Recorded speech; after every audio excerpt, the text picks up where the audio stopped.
Sudah bagus. Baik. Baik, langsung ya. Innal hamdalillah nahmaduhu wa nasta'inuhu wa nastaghfiruh wa na'udzu billahi min shururi anfusina wa sayyiati a'malina. Allahumma shalli wa sallim wa barik ala habibina wa mustafana Muhammad ibn Abdullah wa ala alihi wa man tabi'ahu wa wala wa tabi'a hudah. Alhamdulillah, segala puji bagi Allah Subhanahu wa taala jalla jalal. Pada malam yang berbahagia ini diperjumpakan kembali dalam pengajian online kita yang alhamdulillah difasilitasi oleh Bapak Marzuki. Pada mudah-mudahan beliau sehat selalu dan kita semua juga dalam kesehatan diberkahi oleh Allah Subhanahu wa taala. Amin ya rabbal alamin. Selawat dan salam kepada panutan kita bersama yaitu Rasulullah sallallahu alaihi wasallam. Mudah-mudahan kelak kita mendapatkan syafaat daripada beliau tentunya. Yang saya hormati, saya muliakan kepada seluruh yang sudah bergabung pada malam yang berbahagia ini dalam tema kita tasawuf, memaknai tasawuf di era milenial. Berkenaan dengan tema pada hari atau pada malam yang berbahagia ini, melanjutkan pada pertemuan yang lalu, mungkin kita ambil aspek fikih, yaitu berkenaan dengan salat khusyuk. Jadi memaknai atau menggapai salat khusyuk fikih. Tapi pada malam yang berbahagia ini kita memfokuskan kajian dalam kajian akhlak atau diistilahkan dalam kajian tasawuf atau diistilahkan dalam tazkiyah. Namun sebelum kita berdiskusi, mohon izin dalam waktu yang singkat saya akan sampaikan secara sekilas hal-hal yang berkenaan dengan tasawuf, baik dari sisi dalil tentang tasawuf, kemudian definisi tasawuf itu sendiri, kemudian apa saja pembahasan dalam kajian tasawuf atau para ulama tasawuf, kemudian karya-karya mereka, serta nanti kita kaitkan relevansi atau kaitan tasawuf pada era sekarang ini. Jadi para ahli tasawuf atau para ulama tasawuf mengambil dalil berkenaan tasawuf ini adalah sebuah hadis yang diriwayatkan oleh Imam Muslim, hadis itu dikenal dengan hadis Jibril, di mana Rasulullah Shallallahu Alaihi Wasallam, hadis kedua di dalam Arba'in An-Nawawi karya Imam Muhyiddin Yahya bin Sharaf An-Nawawi atau Abu Zakaria Yahya bin Sharaf An-Nawawi 76 Hijriah, di mana Imam An-Nawawi menyebut ini hadis yang kedua, hadis Umar Ibn Khattab, disebutkan di dalam Sahih Imam Muslim, di mana Rasulullah Sallallahu Alaihi Wasallam didatangi oleh malaikat yang kemudian dikenal dengan malaikat Jibril, di mana ada beberapa pertanyaan yang ditanya oleh Jibril ketika itu, pertanyaan tentang Islam, pertanyaan tentang iman, dan pertanyaan tentang kiamat, serta pertanyaan tentang ihsan. Nah, di pertanyaan ketiga berkenaan dengan ihsan, beliau bertanya, ya Muhammad, akhbirni anil ihsan. Rasul menjawab, al-ihsan an ta'budallaha ka'annaka tarah fa in lam takun tarahu fa innahu yaraka. Yang dimaksud ihsan adalah kamu beribadah kepada Allah Subhanahu wa taala seakan-akan kamu melihat Allah, Fa in lam takun tarahu, maka jika kamu belum mampu dan tidak mungkin melihat Allah, fa innahu yaraka, ketahuilah Allah Subhanahu wa taala melihatmu. Maka di sini para ahli tazkiyah, para ahli tasawuf menyebutkan bahwa ini merupakan dalil berkenaan, karena maksud dari beribadah seakan-akan melihat Allah itu disebut dengan maqam musyahadah. Adapun fa illam takun tarahu, jika kamu belum mampu melihat Allah atau tidak mungkin Allah melihatmu, yang disebut dengan maqam muraqabah. Jadi ada musyahadah, yaitu perasaan kita menyaksikan Allah Subhanahu wa taala, kemudian ada muraqabah, yaitu perasaan seseorang diawasi oleh Allah Subhanahu wa taala. Nah, inilah dalil yang kemudian disebutkan oleh para ulama, di antaranya adalah Profesor Dr. Syekh Ahmad Umar Hashim menyebutkan dalil ini, dan para ulama yang lainnya. Jadi pada asal muasalnya tasawuf ini berasal daripada hadis Rasulullah Sallallahu Alaihi Wasallam yang dengan praktek atau pelaksanaan Rasulullah SAW dan kemudian para sahabat. Walaupun pada masa itu belum disebut dengan tasawuf. Para hadirin hadirat yang dimuliakan oleh Allah Subhanahu wa taala, para asatidz, teman-teman, guru-guru yang sudah bergabung di Zoom kita pada malam yang berbahagia ini. Jadi tasawuf maknanya kalau kita mengambil secara singkat dari pemahaman Imam Al-Ghazali ataupun Syekh Abdul Samad Palembani ataupun Buya Hamka dalam karya-karya mereka, ini tidak terlepas dari 3 hal. Yang pertama adalah takhalli, tahalli, tajalli. Mana takhalli, kita menghilangkan dari diri kita hal-hal yang tidak dicintai oleh Allah Subhanahu wa taala. Kemudian kita hiasi dengan hal-hal yang dicintai oleh Allah Subhanahu wa taala. Dan seterusnya kita tajalli, kita mengamalkan atau melaksanakan hal-hal atau akhlak yang mulia dicintai oleh Allah Subhanahu wa taala. Jadi tasawuf ini sendiri para ulama kemudian menyebutkan definisi yang beragam. Ada yang menyebutkan bahwa tasawuf adalah ilmu bagaimana kita membersihkan hati kita, membersihkan pikiran kita dari hal-hal yang tidak dicintai oleh Allah Subhanahu wa taala, menghiasi dengan sifat-sifat yang dicintai oleh Allah Subhanahu wa taala. Dan tasawuf ini sendiri di dalam Islam itu termasuk bagian akhlak, yaitu akhlak karena ada akidah, syariah, ada akhlak. Akhlak adalah tasawuf. Sehingga nanti ada beberapa istilah yang mirip dengan tasawuf, mungkin dari sisi lafaz saja berbeda, yaitu dalam firman Allah misalnya Allah Subhanahu wa taala menyebutkan wa nafsi wa ma sawwaha wa alhamaha fujuraha wa taqwaha qad aflaha man zakkaha. Jadi beruntunglah orang yang senantiasa mentazkiyah, membersihkan dirinya dari hal-hal yang tidak dicintai oleh Allah Subhanahu wa taala, menghiasi dengan sifat-sifat yang dicintai oleh Allah Subhanahu wa taala. Ini yang disebut dengan ilmu tazkiyah. Sehingga sebahagian para ulama misalnya di Saudi Arabia, mereka menggunakan istilah tazkiyah, ilmu tazkiyah. Ini disebut oleh Imam Ibnu Rajab Hambali, disebut oleh Imam Ibnu Qayyim dan para ulama yang lain menggunakan istilah tazkiyah, tidak menggunakan istilah tasawuf. Sebelumnya, kebanyakan para ulama menyebutkan bahwa istilahnya bukan tazkiyah, tapi ilmu akhlak. Mana ilmu akhlak adalah ilmu yang mempelajari tentang bagaimana kita berakhlak yang mulia. Karena sebuah hadis daripada Rasulullah SAW, Rasul menyatakan, Allahumma kama hasanta khalqi fa hasin khuluqi. Jadi doa Rasulullah SAW agar diperbaiki akhlak beliau. Nah, ada istilahnya tazkiyah, ada istilahnya akhlak, ada istilah yang lain disebut dengan tasawuf. Ilmu tasawuf.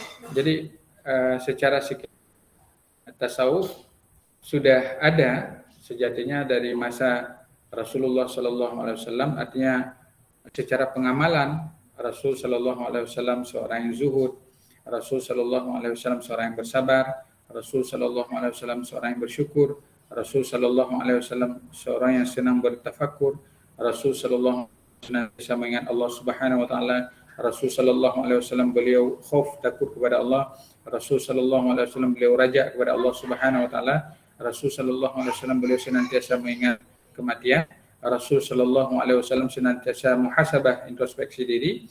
Beliau juga muraqabah, beliau juga musyahadah dengan Allah Subhanahu Wa Taala.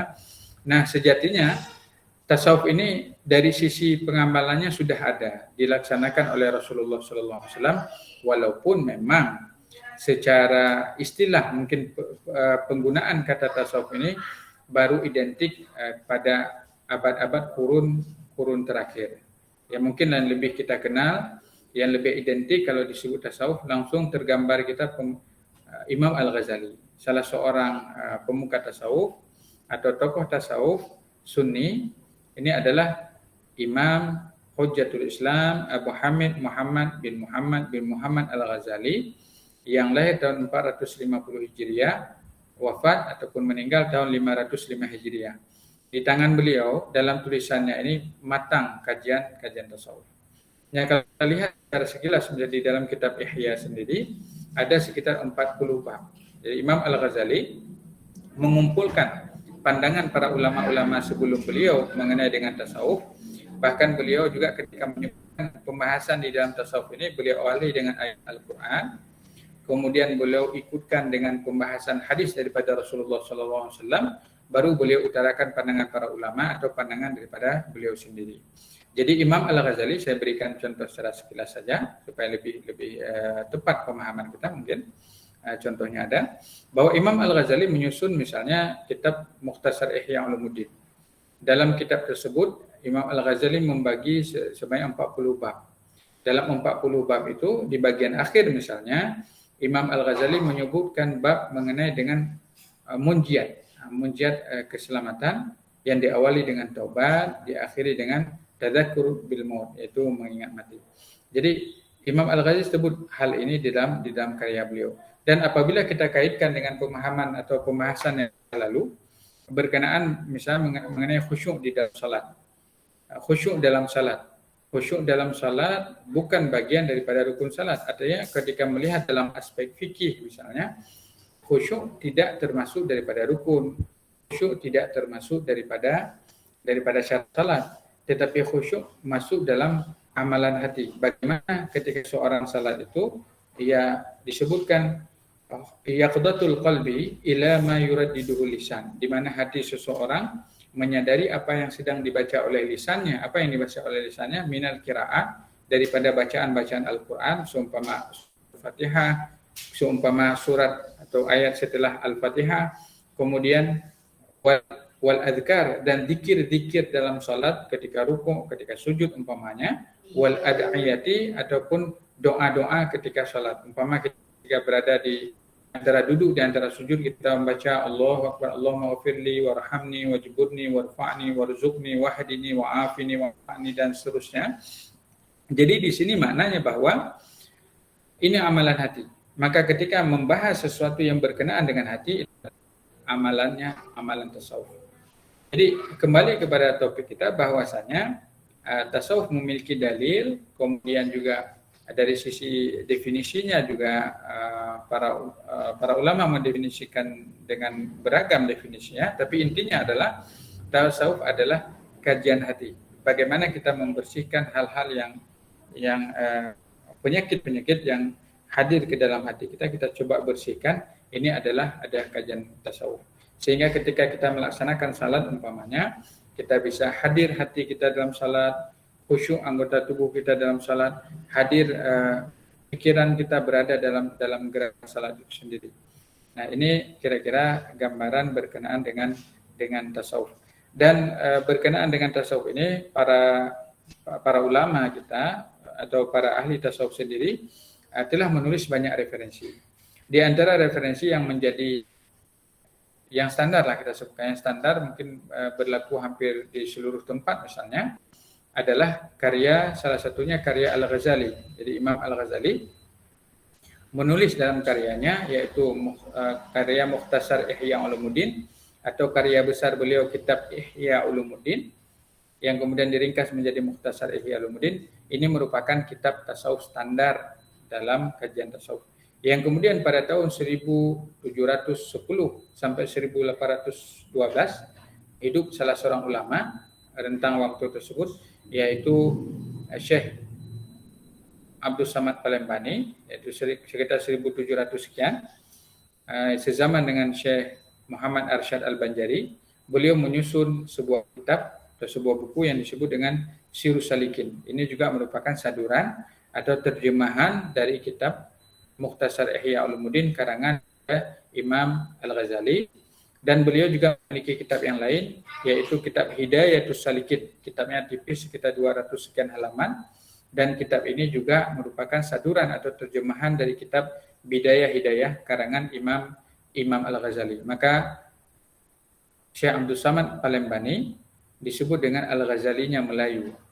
Yang kemudian pada era 1908 sampai 1981 hidup salah seorang ahli tasawuf dari Indonesia dengan karya-karya beliau, yaitu almarhum Profesor Dr. Hamka atau yang dikenal dengan Buya Hamka. Beliau menyusun di era sekitar tahun 30-an atau 30-an sekian, beliau menyusun sebuah karya yang bisa kita sebut juga karya yang bagus dalam bidang tasawuf, yaitu kitab tasawuf modern karangan Buya Hamka. Dan banyak lagi literatur-literatur yang lain, tetapi memang nanti ada perbedaan-perbedaan dalam kajian tasawuf yang ini bisa kita diskusikan. Ada istilahnya tasawuf sunni, ada istilahnya tasawuf falsafi, yang ini juga menjadi bahan perbedaan, apalagi nuansa sekarang ini banyak sekali di Aceh, hal-hal yang berkaitan dengan tasawuf ini juga menjadi perdebatan dan diskusi yang kadang-kadang juga diskusi yang sering kita dengarkan. Jadi intinya tasawuf itu 3 macam. Kalau secara intinya kita simpulkan bahwa tasawuf itu 3 macam. Yang pertama adalah takhalli. Takhalli maknanya kita membersihkan diri kita dari hal-hal yang tidak patut, atau hal yang tidak dicintai oleh Allah. Kemudian tahalli, kita hiasi diri kita dengan hal-hal yang dicintai oleh Allah Subhanahu wa taala.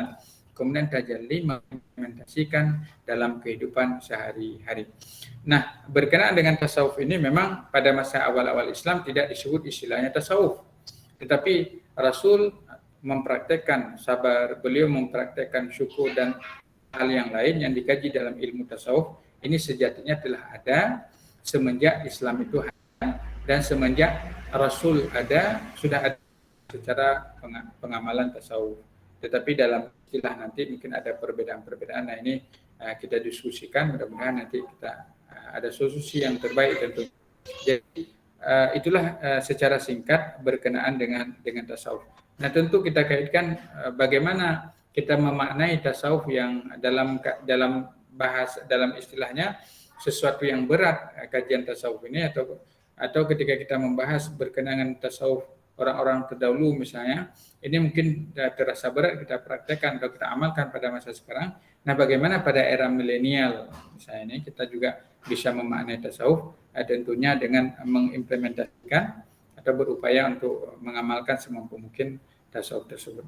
Mungkin secara sekilas singkat itu yang bisa saya sampaikan pada malam yang berbahagia ini. Nanti mungkin kita berikan contoh lah, supaya mungkin ini kan pembahasannya agak luas memang kalau kita bahas tasawuf. Tapi kalau kita bahas satu tema saja dari tasawuf sebagai contoh, nanti mungkin bisa kita kembangkan dalam diskusi kita. Bagaimana secara sekilas? Bagaimana Pak? Apa saya berikan contoh saja dulu satu, nanti kita diskusikan. Nah, ya. Bagaimana? Sebaiknya dikasih contoh aja dulu, Ustadz. Mungkin nanti biar lebih terbuka. Ya. Baik. Di dalam kitab atau di dalam kitab Ihya Ulumuddin, Mukhtasar Ihya Ulumuddin, dalam bab yang ke-36, Imam Al-Ghazali menyebutkan di sana pada bab yang ke-36, fil mahabbati wa syauqi wa ridha, pada menyatakan pembahasan mahabbah, cinta kepada Allah Subhanahu wa taala, wa syauq, kerinduan kepada Allah Subhanahu wa taala, wa ridha, dan ridha dengan keputusan Allah Subhanahu wa taala. Imam Al-Ghazali sebutkan ini di bab yang ke-36 dari 40 bab kitab Ihya, dalam kitab Ihya Ulumuddin. Nah, beliau menyatakan, kata beliau, qala rahimahullah, berkata beliau, I'lam anna al-mahabbata lillahi ghayatul quswa wa hiya min ad-darajatil ula wa ma 'adaha min asy-syauqi war ridha wal uns wa syauq wa ridha wal uns tabi'un lil mahabbah. Kata beliau, ketahui olehmu, saya terjemahkan saja, ketahui olehmu bahwasanya mahabbah, kecintaan kepada Allah Subhanahu wa taala merupakan puncak atau ghayah, tujuan yang utama. Bahkan ia disebutkan derajat yang tinggi daripada ibadah, derajat yang tinggi ibadah kepada Allah Subhanahu wa taala. Dan adapun selainnya, minasyauq, daripada kerinduan kepada Allah Subhanahu wa taala, wal uns, dan merasa dekat dengan Allah Subhanahu wa taala, bahkan ridha kepada Allah Subhanahu wa taala, tabi'un lil mahabbah. Ini semua mengikut kepada mahabbah kepada Allah Subhanahu wa taala. Jadi segalanya berawal dari mahabbah kepada Allah Subhanahu wa taala. Beliau menyatakan waqad ankara ba'du man ahramahullahu hadhihi laddah. Dan sungguh sebahagian telah mengingkari mengenai mahabbah ini. Tapi kata Imam Al-Ghazali, wa nahnu nubayyinu dzalika bil ayati wal akhbar, dan kami menjelaskan dengan ayat dan hadis. Di antara ayat firman Allah adalah a'udzu minasyaitonir rajim walladzina amanu asyaddu hubbalillah. Dan firman Allah sebutkan walladzina amanu asyaddu hubbalillah, dan orang-orang yang beriman kepada Allah asyaddu hubbalillah, kecintaan mereka kepada Allah itu bersangatan. Dalam ayat yang lain juga Allah menyebutkan yuhibbuhum wa yuhibbunahu. Allah Subhanahu wa taala mencintai mereka dan mereka pun mencintai Allah Subhanahu wa taala. Wa fil hadis sebuah hadis Rasul sallallahu alaihi wasallam menyatakan la yu'minu ahadukum hatta yakuna Allahu wa rasuluhu ahabba ilaihi min ahli wa malihi wan nas ajma'in. Rasul menyatakan belum sempurna iman salah seorang di antara kalian sehingga Allah dan Rasulnya lebih ia cintai daripada keluarganya, hartanya dan manusia sekalian. Wa fil khabari, ini kita sebutkan nanti, kita sebutkan derajat hadis atau khabar yang kita sebutkan ini. Ya.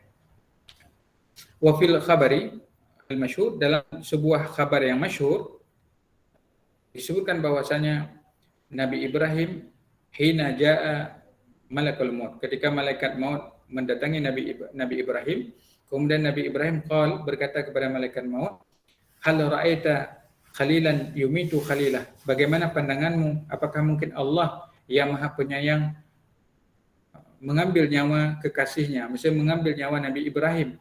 Fa'auhallahu ta'ala ila Ibrahim, maka Allah Subhanahu wa ta'ala mewahyukan, mengilhamkan kepada Nabi Ibrahim, kata Allah mengilhamkan kepada Nabi Ibrahim, wa hal ra'aita habiban yakrahu liqa'a habibi, maka adakah seseorang yang mencintai Allah Subhanahu wa taala tidak ingin berjumpa dengan Allah Subhanahu wa taala, ila akhir kisah tersebut. Nah, kemudian Rasul sallallahu alaihi wasallam menyebutkan sebuah doa riwayat mengenai mahabbah kepada Allah Subhanahu wa taala. Di antara bunyinya adalah Allahumma rzuqni hubbak wa hubba man yuhibbuk wa hubba ma yuqarribuni ila hubbik waj'al hubbaka habba ilai min ma'il bahri. Jadi Rasul bermunajat kepada Allah, di antara munajat beliau, Allahumma rzuqni hubbak, ya Allah karuniakan kepadaku kecintaan kepadamu, wa hubba man yuhibbuk, dan kecintaan kepada orang yang mencintai, wa hubba ma yuqarribuni ila hubbik, dan kecintaan kepada sesuatu yang mendekatkanku kepada cintamu, artinya amal saleh.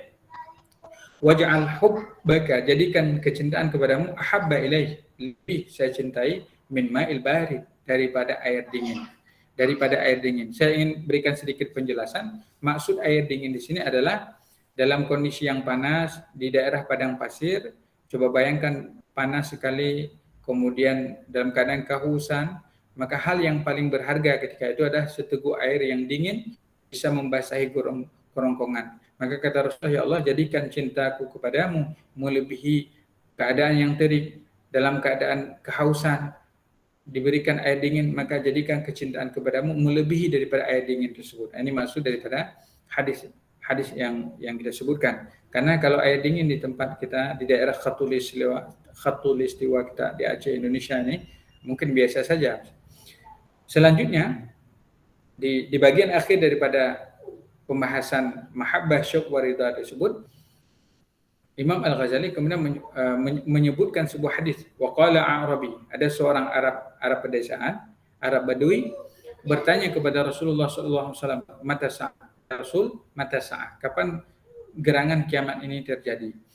Maka Rasul menjawab, kata Rasul, ma'a'adatta laha, bekal apa yang telah engkau persiapkan untuk kiamat tersebut. Maka sahabat itu menyatakan, Arab Badui itu menyatakan, la syai'a ya Rasulullah, ma'adatu kasratus salah wala kasratus siyam illa anni uhibbullah wa rasulah. Rasul, tidak banyak amalan yang bisa saya sampaikan di hadapanmu, tidak banyak ibadah sunnah, salat sunnah, tidak banyak puasa sunnah, melainkan saya mencintai Allah dan mencintai Rasulnya. Maka kata Rasulullah, al-mar'u ma'aman ahab, seseorang bersama dengan siapa yang ia cintai kelak. Anas bin Malik, waqala Anas, kata Imam Ghazali, waqala Anas, Anas bin Malik, salah seorang sahabat Rasulullah yang banyak meriwayatkan hadis, dan beliau ini juga pelayan Rasulullah sekitar 10 tahun. Anas menyatakan, fama ra'aitul muslimina farihu ba'da islamihim farhahum bidzalik. Belum pernah rasanya saya melihat begitu senangnya para sahabat, nampak raut wajah para sahabat itu begitu bahagianya dengan jawaban Rasulullah, seseorang bersama dengan siapa yang dia cintai.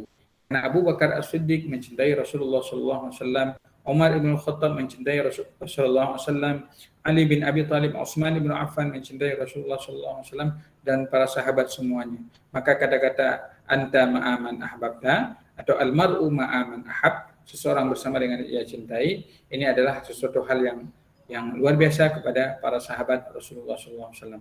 Sehingga di akhir pembahasan itu, ini sekedar contohlah kita sebutkan tentang tasawuf.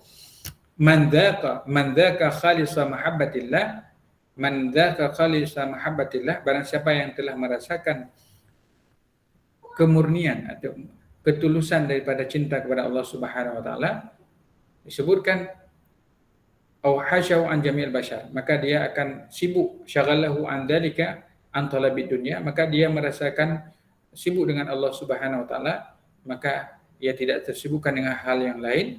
Bahkan au hasyahu an jami'il bashar, dia lebih merasa akrab dengan Allah Subhanahu wa taala, asing dengan manusia. Ini perkataan Sayyidina Abu Bakar Siddiq di akhir pembahasan mengenai mahabbah wa syauq wa ridha.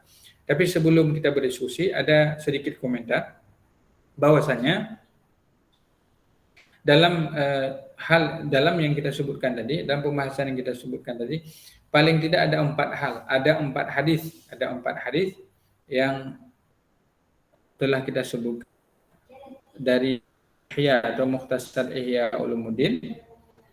Karena 4 hadis ini di ulama, yaitu oleh Al-Hafidh, disebutkan oleh Al-Hafidh Al-Iraqi, salah seorang ahli hadis. Beliau menghafal hadis tentu banyak, kalau sudah disebut Al-Hafidh ini paling kurang 300.000 hadis dengan sanad-sanadnya. Beliau menghukum hadis ini derajatnya. Beliau menyebutkan bahwasanya hadis pertama yang kita sebutkan tadi, la yu'minu ahadukum hatta yakuna Allah wa rasuluhu ahabba ilaih mimma siwahuma ila akhir hadis. Ini hadisnya sahih.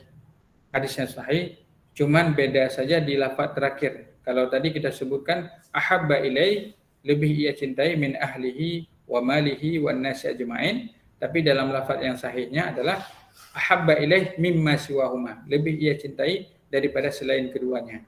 Maksudnya lebih ia cintai Allah dan Rasulnya.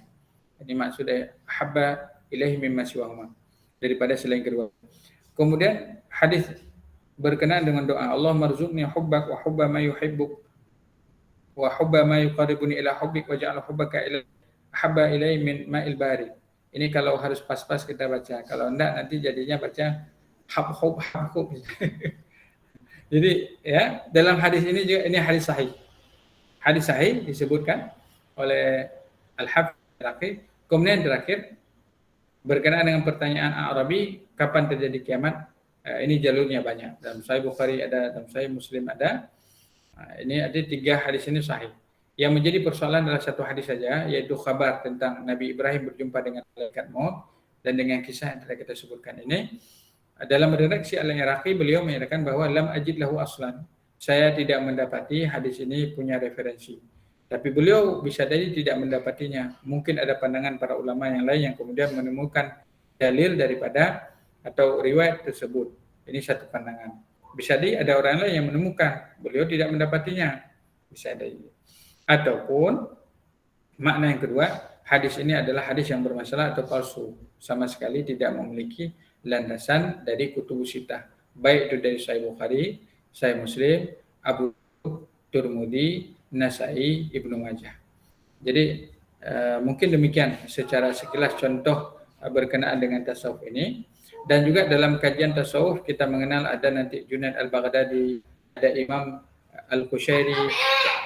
Al-Kushairi, kemudian ada Imam Al-Ghazali, ada Syekh Abdul Karim Al-Jili, Syekh Abdul Qadir Al-Jilani, dan para ulama-ulama yang lain, pemuka-pemuka tasawuf. Dan ini banyak, dalam banyak referensi kita akan temukannya. Di Indonesia secara khusus ada Ahmad Palembani, ada Hamka, ada para ulama-ulama yang lain yang menulis tentang tasawuf. Tapi intinya bahwa untuk sampai tazkiyah mana kita membersihkan diri kita menuju Allah Subhanahu wa taala dalam 3 aspek yang kita sebutkan. Mungkin secara singkat demikian dulu Bapak, barangkali nanti kita sambil diskusi, mudah-mudahan Allah Subhanahu wa taala membukakan pemahaman dan ilmu yang bermanfaat kepada kita semua. Mungkin baik, Ustaz. Ya. Terima kasih. Silakan Bapak Ibu yang sudah bergabung, mungkin ada yang mau ditanyakan, silakan. Langsung aja ini. Assalamualaikum Ustaz. Waalaikumsalam warahmatullahi wabarakatuh. Salam. Sehat Ustaz? Alhamdulillah. Pertanyaan saya tentang ini Ustaz. Ada dalam tasawuf itu salah satu bagiannya bernama tasawuf falsafi. Jadi bagaimana dalam kita mendekatkan diri dengan Allah dalam tasawuf itu dibantu pemahaman kita tentang filsafat. Karena itu kan salah satu tokohnya adalah Syihabuddin Suhrawardi, salah satu tokoh yang mencoba menggabungkan atau membuat hubungan antara tasawuf dan filsafat itu tidak bertentangan lagi. Bagaimana penjelasan dari Ustaz tentang bagaimana caranya kita membantu diri kita dalam bertasawuf itu dengan pendekatan filsafat. Mungkin itu aja, Ustaz.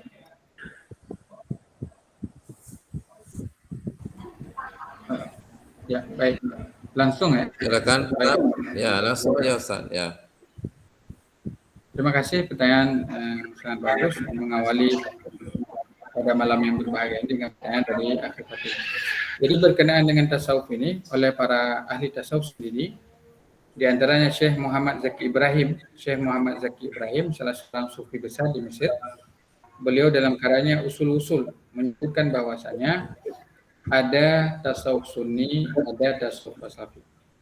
Cuma yang perlu kita garis bawahi yang berkembang di Indonesia atau di Aceh secara khusus, mulai daripada kitab karya Imam Al-Ghazali, mulai daripada karya Syekh Nawawi Al-Bantani, Syekh Al-Ubudiyah, mulai dari karya Syekh Hafid Hasan Mas'udi, daripada karya Sirus Salikin, karangan daripada Syekh Abdul Samad Palembani, atau karya Hidayatus Salikin, karangan Syekh Abdul Samad Palembani, atau karya yang lain termasuk tasawuf modern karangan BMK. Ini semuanya tasawuf sunni. Jadi tasawuf sunni ini tidak dipahami. Dia di dalam tasawuf sunni seperti ini di hadapan kitab Mukhtasar Ihya Ulumuddin. Ini kitabnya Mukhtasar Ihya Ulumuddin, dan biasanya kita sudah mengkaji di beberapa pengajian di Banda Aceh, di tempat pengajian. Jadi pembahasannya lebih kepada akhlak kita dengan Allah Subhanahu wa taala. Ini disebutkan bahwa ada di pembahasannya berkenaan dengan pembahasan di sini disebutkan tentang taubat, tentang sabar dan syukur, raja, khauf dan raja, al-faqru wa zuhdu, tauhid wa tawakkal, mahabbah, syauq wa ridha, dan lain-lain pembahasan yang disebutkan oleh Imam Al-Ghazali. Artinya secara menyeluruh pembahasan tasawuf sunni ini lebih kepada orientasi akhlak. Bagaimana kita berinteraksi dengan Allah Subhanahu wa taala, ibadah kepada Allah Subhanahu wa taala dengan benar. Kemudian bagaimana kita berinteraksi dengan manusia. Ini semua tertuang di dalam tasawuf sunni. Tapi tasawuf falsafi, sebagaimana tadi Akhir Fatih sampaikan secara jelas, yang disebutkan oleh Syekh Suhrawardi, salah satu pemuka tasawuf falsafi, ini masih dalam perdebatan.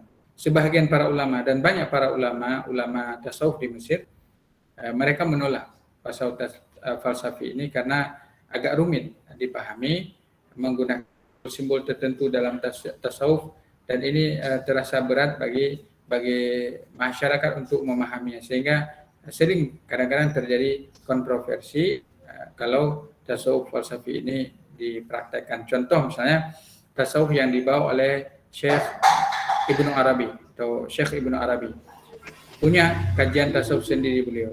Kemudian ada ulama yang lain misalnya Al-Hallad dengan kajian tasawufnya.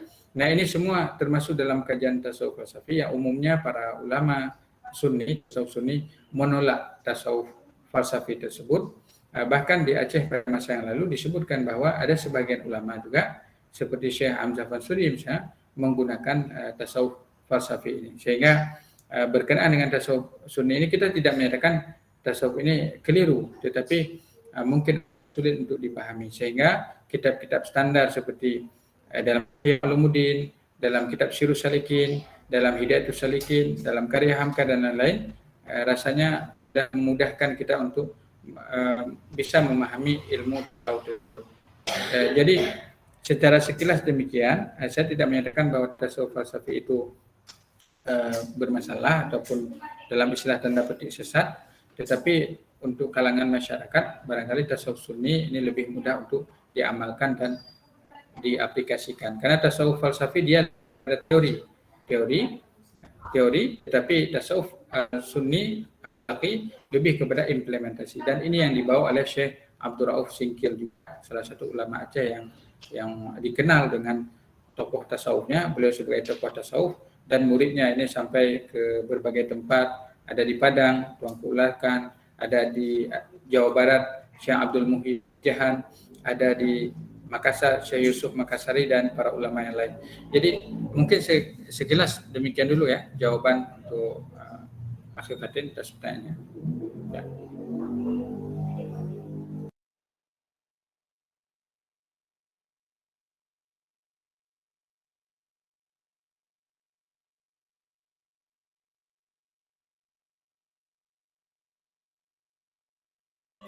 Mic-nya masih di unmute tuh ya. Silakan Bapak Ibu, mungkin ada lagi yang mau bertanya. Kita juga pembahasan mengenai tasawuf mungkin di malam Kamis ini, mungkin malam Kamis yang akan datang kita akan bahas yang lain lagi. Jadi malam ini kita fokus dulu ya, bisa jadi nanti Kamis-Kamis yang akan datang kita bahas lagi, tapi maksudnya ini sementara malam Kamis ini kita bahas tentang tasawuf di era milenial nih. Kamis depan kita akan selingi dengan yang lain lagi. Jadi kalau ada yang mau ditanyakan menyangkut dengan tasawuf ini dipersilakan. Ya kan Bapak Ibu?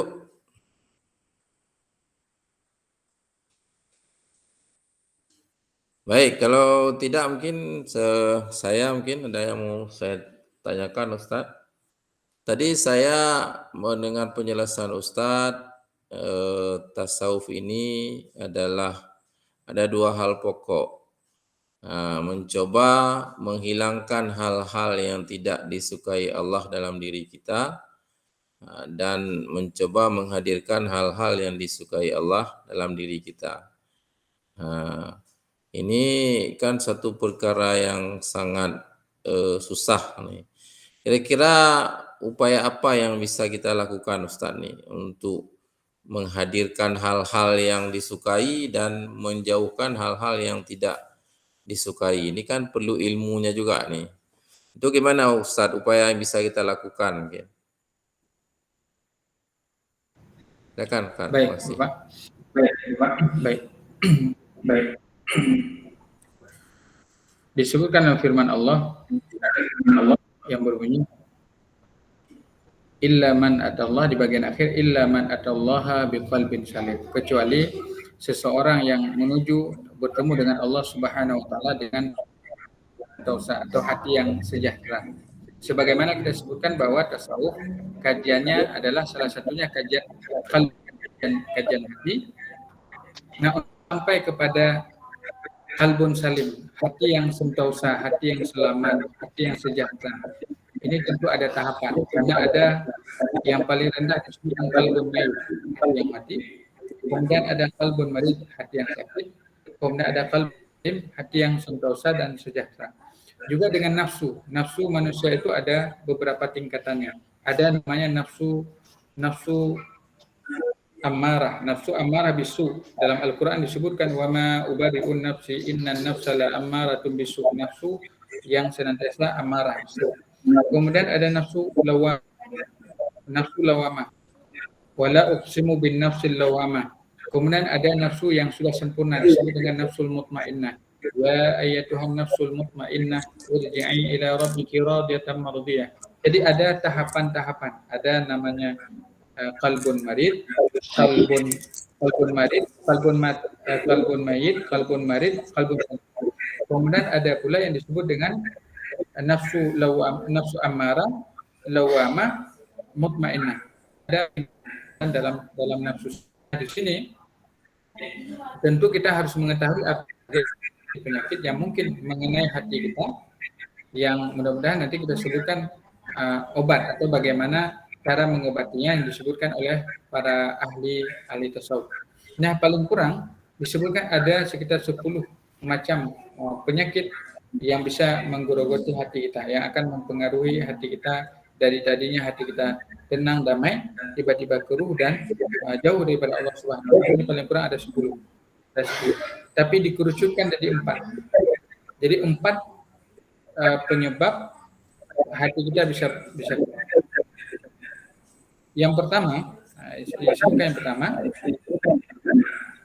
adalah fudulul kalam, yaitu banyaknya ucapan. Karena banyak ucapan yang tidak ada tempatnya berpengaruh. Karena dalam sebuah hadis yang diriwayatkan oleh Imam Ahmad dari Anas, Rasul sallallahu alaihi wasallam menyatakan la yu'minu ahadukum, kata Rasulullah sallallahu alaihi wasallam, kata beliau menyatakan bahwa tidak akan istiqamah iman, la yastaqimu imanu 'abdin hatta yastaqima qalbu. Tidak akan istiqamah atau konsisten iman seseorang sehingga hatinya istiqamah. Wala yastaqimu qalbuhu hatta yastaqima lisanu, dan tidak akan istiqamah hatinya sehingga lisannya istiqamah. Jadi istiqamah yang pertama adalah istiqamah lisan. Bagaimana lisan kita itu memperbanyak zikrullah, memperbanyak mengingat Allah Subhanahu wa taala. Subhanallah walhamdulillah wa la ilaha illallah Allahu akbar. Umpamanya zikir. Atau la ilaha illallah wahdahu la syarika lah lahul mulku wa lahul hamdu yuhyi wa yumiitu wa huwa ala kulli syai'in qadir. Ada ucapan-ucapan zikir yang lain. Dan zikir yang paling utama adalah membaca Al-Qur'an. Zikir yang paling utama adalah membaca Al-Qur'an. Atau zikir yang paling utama adalah mengucapkan kalimat afdalu ma qultu ana wa nabiyyun, kata Rasulullah, ucapan yang paling utama yang aku ucapkan dan para nabi ucapkan adalah la ilaha illallah, la ilaha illallah. Jadi mengucapkan kalimah-kalimah thayyibah, kalimah-kalimah yang baik. Yang kedua adalah memperbanyak istighfar, memohon ampunan kepada Allah Subhanahu wa taala. Faqultu astaghfiru rabbakum innahu kana ghaffara yursil sama 'alaikum midrara wa yumditkum bi amwal, dan seterusnya. Jadi memperbanyak istighfar. Maka Rasul mengatakan wallahi inni la astaghfirullah aktsar min 70 marrah. Saya beristighfar kepada Allah lebih daripada 70 kali. Saya beristighfar kepada Allah aktsar min 100 marrah, lebih daripada 100 kali. Jadi beristighfar, memperbanyak zikir, uzkurullah dzikran katsira, sebutlah Allah Subhanahu wa taala dengan sebutan yang banyak ketika berdiri, duduk, berbaring, dan kita memperbanyak istighfar, memohon ampunan kepada Allah Subhanahu wa taala. Yang ketiga, ini yang lazim disebutkan walaupun ada yang lain dan ya, yaitu memperbanyak salawat kepada Rasulullah sallallahu alaihi wasallam. Karena Rasul menyatakan man shalla alayya wahidatan sallallahu alaihi asyran, barang siapa yang berselawat kepadaku 1 kali, Allah Subhanahu wa taala akan berselawat kepadanya 10 kali. Innallaha wa malaikatahu yusholluna 'alan nabi ya ayyuhalladzina amanu shallu 'alaihi wa sallimu taslima. Sesungguhnya Allah dan Rasulnya berselawat kepada Nabi, wahai orang-orang yang beriman berselawat kepada Nabi. Jadi berselawat kepada Rasulullah sallallahu alaihi wasallam. Kalau ada pintu yang mungkin tertutup, tapi pintu selawat kepada Rasulullah sallallahu alaihi wasallam tidak pernah tertutup. Jadi boleh berzikir dengan bermacam modelnya, lafadznya, sigatnya.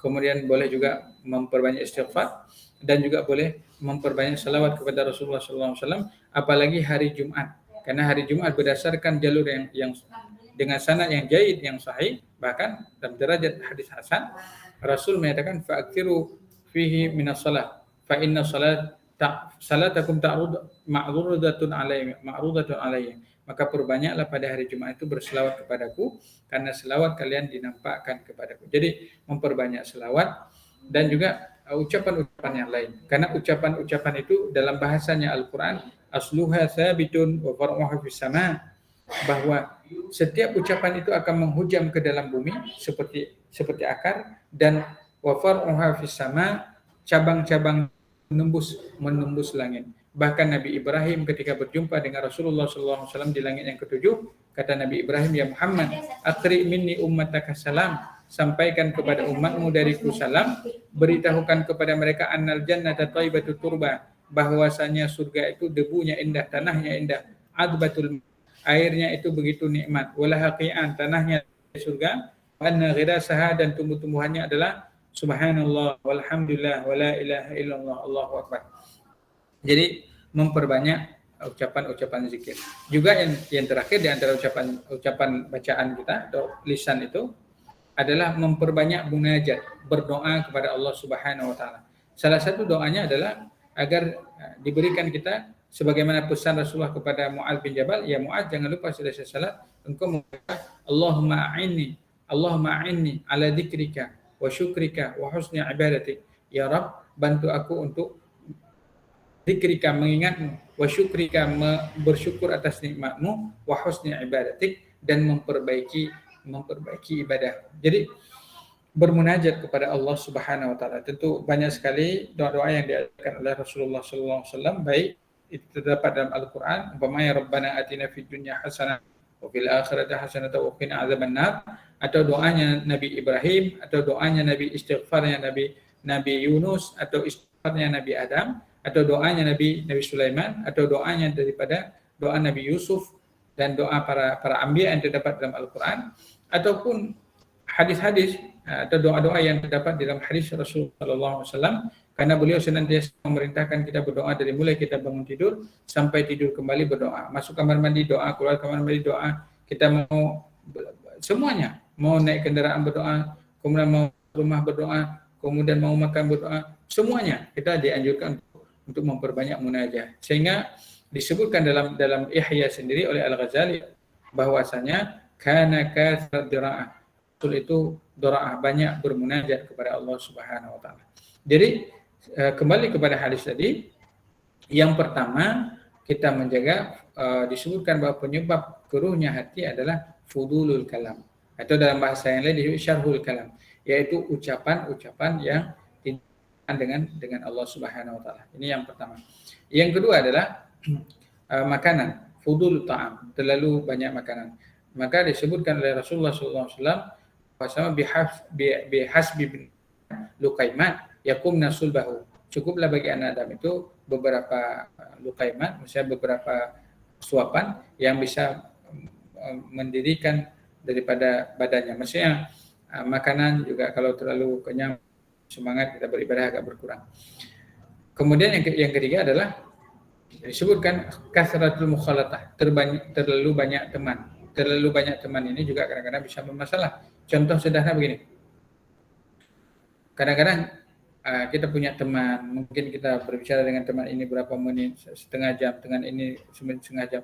Akhirnya kita waktu kita habis, misalnya demikian. Misalnya kita pergi ke pasar, beli ikan mau bawa pulang, jumpa dengan teman, tiba-tiba ngobrol, tidak tahu kita sudah sore hari, ikan pun tidak bisa pakai lagi, sudah busuk, umpamanya demikian. Jadi teman bergaul nanti katanya ada teman yang membawa kita kepada Allah Subhanahu wa taala dan lain-lain.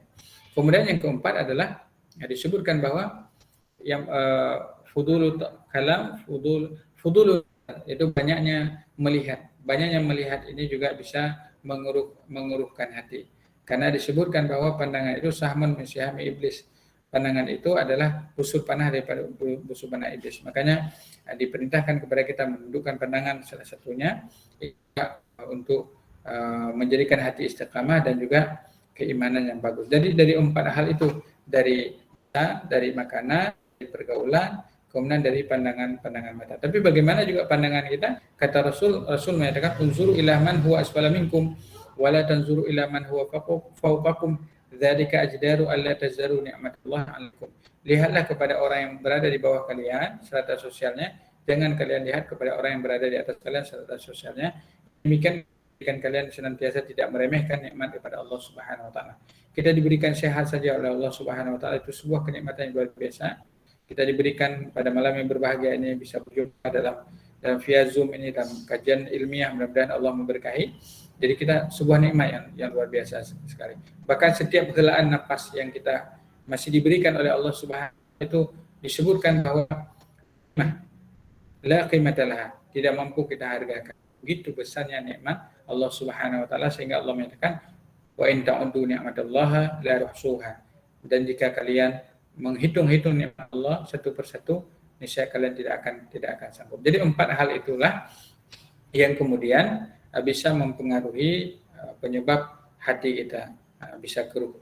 Maka tahapan utama disebutkan itu tadi, memperbanyak zikir dan semuanya. Juga taubat. Kalau Imam Al-Ghazali menyebutkan dan Syekh Abdul Wahab Sya'rani atau para ulama yang lain menyebutkan bahwa taubat, yaitu kembali kepada Allah Subhanahu wa taala, karena itulah asas seseorang yang menuju kepada Allah. Sesudah seorang taubat kepada Allah Subhanahu wa taala dengan sebenar-benar taubat, setelah itu baru ada perjalanan ruhani, perjalanan bagaimana seorang menerapkan sabar, bagaimana seorang menerapkan syukur, bagaimana seorang khauf kepada Allah, bagaimana seorang kepada Allah Subhanahu, bagaimana seorang tafakkur kepada Allah, bagaimana seorang mahabbah kepada Allah, bagaimana seorang syukur kepada Allah dan semuanya. Ini diawali dari tangga taubat. Wallahu a'lam. Mungkin demikian Bapak secara sekilas yang bisa saya sampaikan. Alhamdulillah, terima kasih Ustadz. Ya, silakan. Mungkin ada lagi yang mau ditanya. Bapak Ibu yang lain nih sudah bergabung nih. Ada Pak Zainul Abidin, ada Bu Rizky, ada Bu Ines, ada Pak Darmawan nih. Dan yang lain ada yang mau ditanyakan, silakan.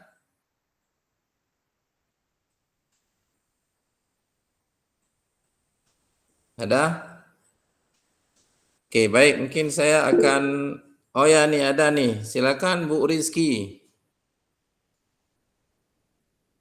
Kasih hidup mic-nya.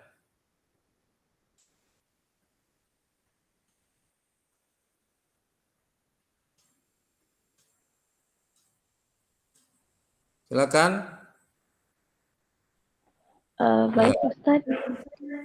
Afwan, saya izin bertanya. Nah, gimana ciri-ciri kalau kita itu udah bisa mencintai Allah dan Rasulullah? Terima kasih. Ya, silakan Ustaz. Ciri-ciri sudah dicintai Allah dan Rasulullah.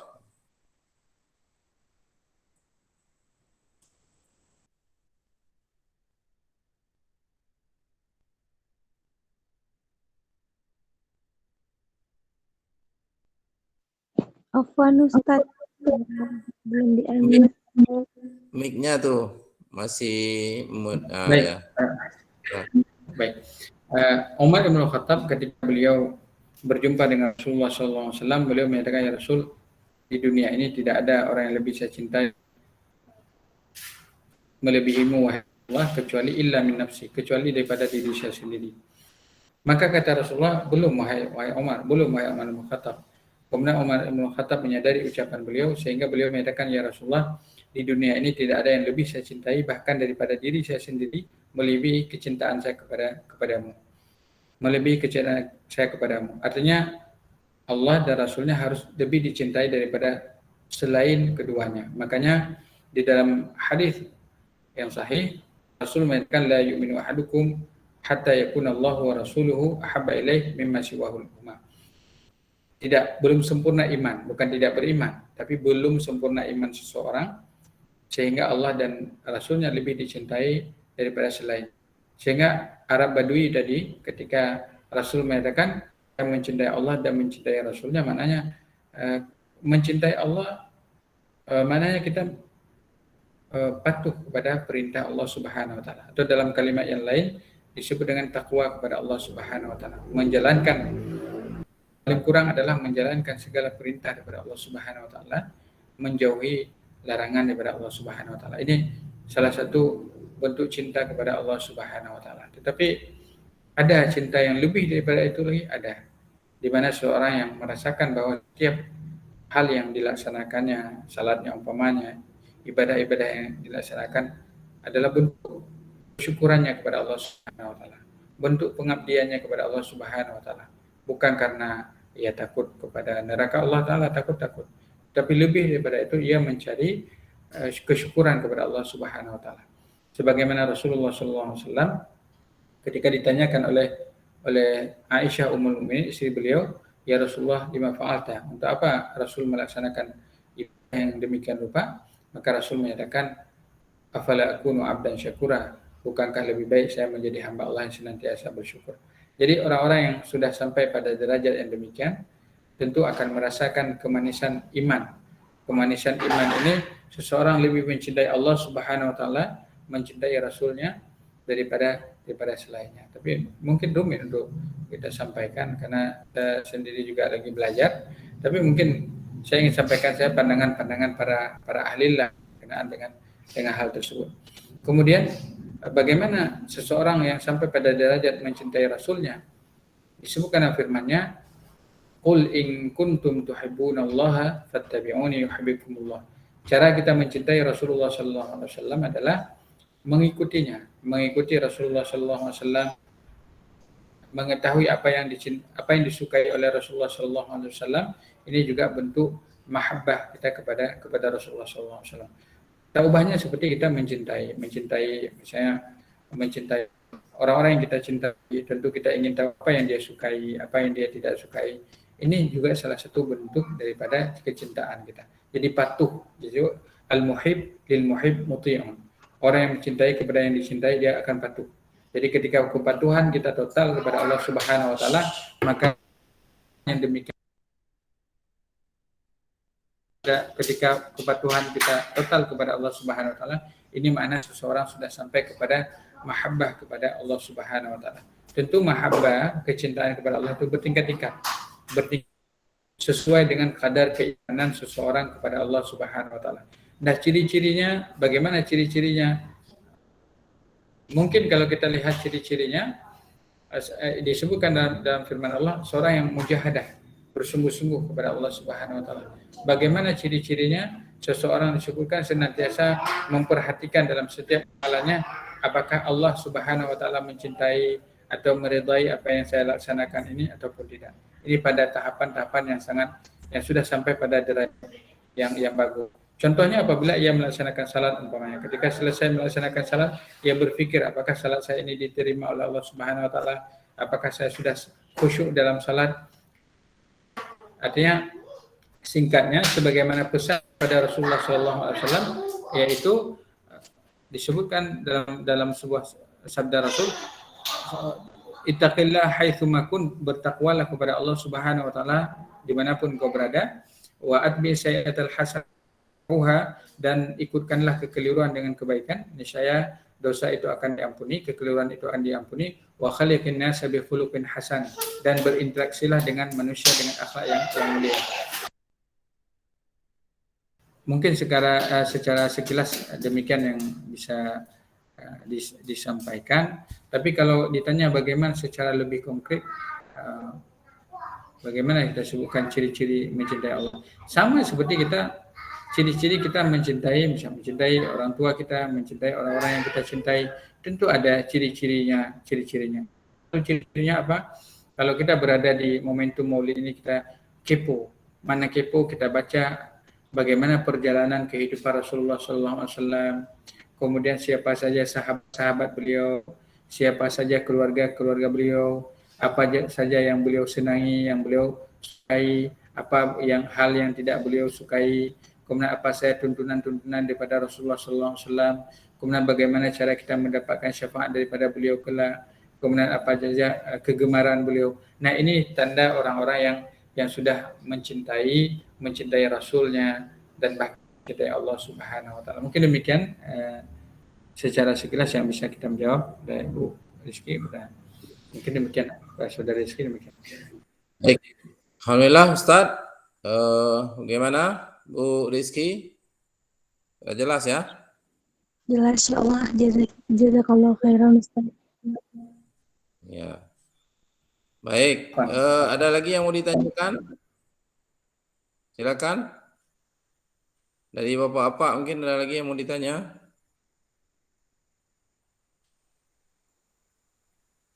Ada? Ya ada, mungkin sudah cukup jelas ya. Mungkin ada satu lagi nih Ustaz nih, nyangkut ini entah masuk ke mana nih ya. Dulu ketika Nabi Ibrahim dibakar di dalam api karena kecintaan beliau dan rasa dekatnya beliau dengan Allah, maka ketika malaikat datang memberi bantuan pun beliau tidak mau dibantu sama malaikat. Saya hanya mengharap bantuan daripada Allah Subhanahu wa taala. Itu kata Nabi Ibrahim. Nah, apakah mungkin itu misalnya di zaman sekarang nih, di era kita nih yang sudah jauh sekali dengan dengan para anbiya ya, nabi-nabi sudah jauh sekali, sudah berabad-abad ini. Apakah mungkin misalnya seorang hamba Allah hari ini misalnya mengamalkan hal seperti itu. Pokoknya saya tidak mau dibantu, hanya berharap bantuan daripada Allah Subhanahu wa taala. Apakah itu satu bentuk kedekatan atau boleh enggak kita merasa seperti itu supaya kita dekat dengan Allah? Terima kasih Ustaz. Baik Bapak. Berkenaan dengan sebelum kita sampai kepada jawaban yang ditanyakan oleh beliau, berkenaan dengan Nabi Ibrahim ini, beliau disebutkan memang banyak keutamaan daripada Nabi Ibrahim. Bahkan dalam Al-Quran Allah Subhanahu Wa Taala memuji beliau, karena Ibrahim ummatan wahadah.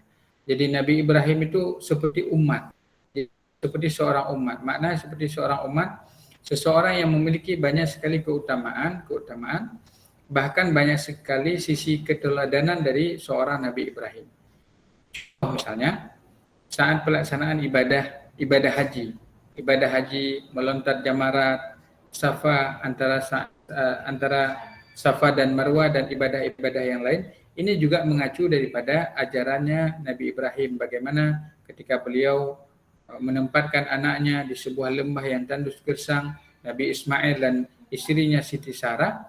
Dan ini ada kaitan pelaksanaan ibadah haji dengan Nabi Ibrahim.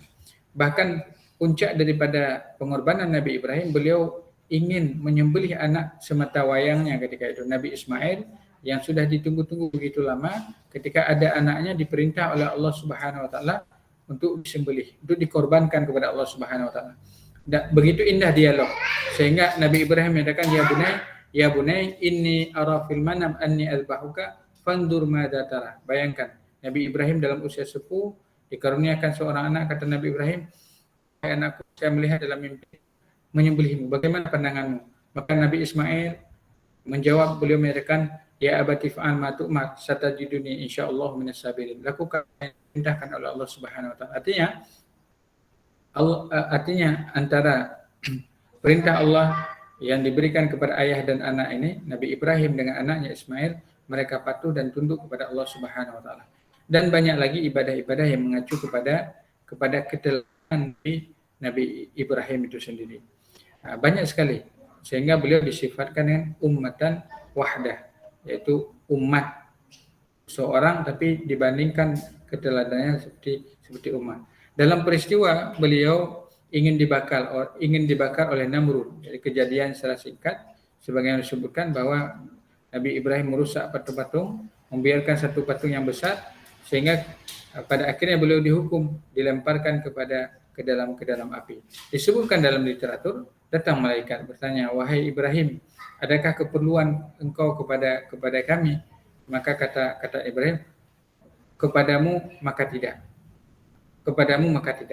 Beliau hanya meminta pertolongan daripada Allah Subhanahu wa taala, yang kemudian Allah Subhanahu wa taala karena melihat keteguhan hati Nabi Ibrahim yang sudah dicoba dengan berbagai macam cobaan dan beliau mampu melewatinya. Bayangkan ketika anak-anak masih kecil diperintahkan oleh Allah Subhanahu wa taala untuk diletakkan di sebuah lembah yang tandus dan gersang. Kemudian setelah anaknya usia 15 tahun disuruh sembelih oleh Allah Subhanahu wa taala. Kemudian banyak sekali cobaan-cobaan, termasuk ketika beliau mendakwahkan kaumnya, beliau dilemparkan ke dalam api. Tapi karena kecintaannya yang tulus kepada Allah Subhanahu wa taala, tawakalnya yang penuh kepada Allah Subhanahu wa taala, tentu keimanannya berbeda dengan keimanan para nabi-nabi, tentu berbeda dengan keimanan kita semua. Nabi Ibrahim menyatakan, amma anta fala, kalau kepadamu saya tidak memerlukan. Ini kata Nabi Ibrahim kepada malaikat. Maka ketika itu Allah Subhanahu wa taala menjawab tekadnya Nabi Ibrahim, yaitu dengan difirmankan Allah Subhanahu wa taala, ya naru kuni bardan wa salaman ala Ibrahim. Wahai api, jadilah dingin dan keselamatan kepada Nabi Ibrahim. Bayangkan api yang artinya panas, normalnya secara logikanya panas, tapi menjadi dingin. Kenapa? Karena sidqul mahabbah, yaitu benarnya kecintaan seseorang kepada Allah Subhanahu wa taala. Jadi kalau seorang sudah sidqul mahabbah kepada Allah, semuanya akan berganti. Khalid bin Walid ketika ditantang oleh orang-orang pembesar-pembesar Romawi memberikan air racun. Bahkan mereka, ini racun yang paling berbahaya yang kami miliki. Kalau agamamu benar, kalau kecintaanmu benar kepada Islam, kamu tidak akan berefek apa-apa. Maka dengan bismillah dia meminumnya, tidak ada efek apapun dengan izin Allah. Ini maknanya bahwa sidqul mahabbah inilah yang kemudian seorang Ibrahim mau menyembelih anaknya, dan seorang Ismail mau patuh kepada perintah Allah Subhanahu wa taala. Maka disebutkan falamma aslama, ketika keduanya pasrah, ayah dan anak pasrah, wa tallahu lil jabin, dan anak ditelungkupkan untuk disembelih, wa fadainahu bidibin hadim. Kami gantikan dengan sembelihan yang besar. Ada yang mengatakan itu kibasnya Nabi Adam, anaknya Nabi Adam, Habil, digantikan oleh Allah Subhanahu. Jadi Syekh Syarawi, ketika seseorang bertawakal kepada Allah, ketika seorang sudah pasrah kepada Allah, tawakal sudah penuh, maka Allah gantikan dengan takdir yang lebih baik. Ada yang mengatakan Nabi Yakub, kenapa lama sekali berjumpa dengan anaknya Yusuf? Ada yang mengatakan karena beliau serasa bukan tidak reda, terasa berat untuk berpisah dengan anaknya. Maka lama beliau bertemu kembali, yang kemudian singkat cerita bertemu juga dengan Nabi Yusuf. Jadi seorang harus pasrah kepada Allah Subhanahu wa taala. Jadi sidqul mahabbah dalam peristiwa tersebut sama dengan Rasulullah sallallahu alaihi wasallam ketika beliau dilempar di Taif sehingga berlumuran darah, beliau ketika itu sampai disebutkan beliau dilempari dengan batu, bahkan tumit beliau yang mulia mengeluarkan darah. Bahkan Zaid yang menemani Rasulullah SAW sampai pingsan dengan banyaknya lontaran batu, maka beliau bermunajat kepada Allah dalam keadaan beliau hampir putus harapan. Allahumma inni ilaika ashku dha'fa quwwati wa qillata hilati wa hawani 'alan nas illam yakun bika ghadabun 'alayya fala ubali ilaman dan seterusnya sampai ila ba'idun yatajahamuni dan seterusnya. Turunlah malaikat Akhsyabain, malaikat penjaga gunung Akhsyabain, hai Muhammad, umurna, wahai Rasulullah, perintah kami ala an nutabiqa Akhsyabain, supaya kami hancurkan mereka, kami lakukan kepada mereka gunung ini. Tapi apa kata Rasulullah? Kata Rasulullah, bal arju ayyukhrijallahu min aslabihim may ya'budullah wa yuwahhiduh. Tetapi saya berharap semoga Allah melahirkan daripada mereka orang-orang yang menyembah Allah Subhanahu wa taala kelak. Dan benar, ketika kemudian di kaum tersebut banyak lahir para ulama, orang-orang yang dulunya melempari Rasulullah SAW. Nah, Rasul juga menyatakan kepada malaikat tidak. Jadi inilah sidqul mahabbah kepada Allah Subhanahu wa taala yang juga dilakukan oleh Ibrahim. Nah, dalam konteks kita sekarang, apakah kita bisa seperti Nabi Ibrahim misalnya, yang kemudian tidak sama sekali memerlukan kepada bantuan, bukan hanya kepada manusia, kepada Allah, kepada malaikat saja tidak. Dan ini tentu kepada Rasul mengajarkan kepada sahabat beliau, wa idza sta'anta fasta'in billah. Kalau kamu memohon pertolongan, mintalah kepada Allah Subhanahu wa taala. Wa idza sa'alta fas'alillah.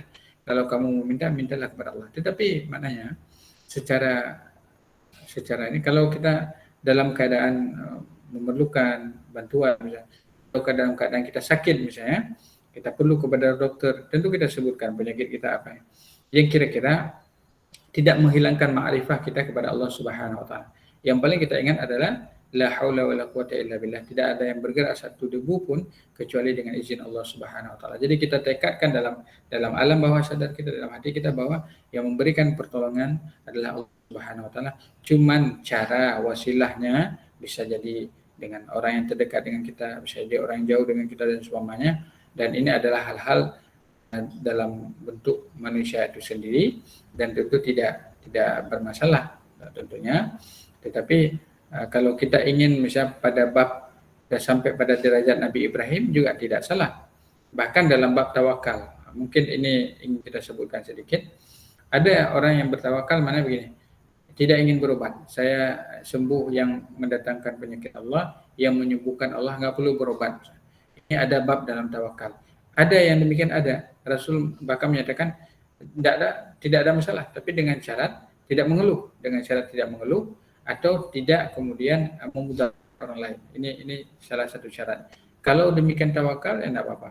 Tapi kata Rasulullah, ketika ditanyakan oleh sahabat Rasul, apakah unta saya biarkan lepas, saya tawakal kepada Allah. Kata Rasul, alik wa tawakal, ikat dulu, kemudian kamu bertawakal kepada Allah Subhanahu wa taala. Boleh saja kita mungkin sampai kepada ma'rifat, kita yakin dengan Allah Subhanahu wa taala, yakinnya dengan tidak perlu bantuan, Allah akan datangkan juga pertolongan, cepat ataupun lambat, ataupun kita dengan meminta pertolongan kepada yang lain, tetapi kita yakin bahwa pertolongan itu juga dari Allah Subhanahu wa taala, cuman sebabnya saja, akhdul sebabnya saya kepada manusia. Tapi jangan lupa bahwa Allah Subhanahu wa taala yang memberikan pertolongan semuanya. Karena tidak ada yang bergerak orang bahkan debu kecuali dengan izin Allah Subhanahu wa taala. Mungkin demikian secara sekilas apa yang bisa jawab dari pertanyaan tersebut. Allahu a'lam.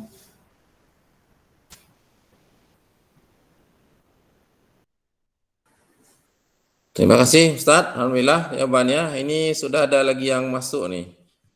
Ada yang mau ditanyakan lagi? Silakan. Ini ada Bu Suryani, ada Pak Muhammad Nazil. Pembahasan kita malam ini menyangkut dengan tasawuf. Dipersilakan. Ada?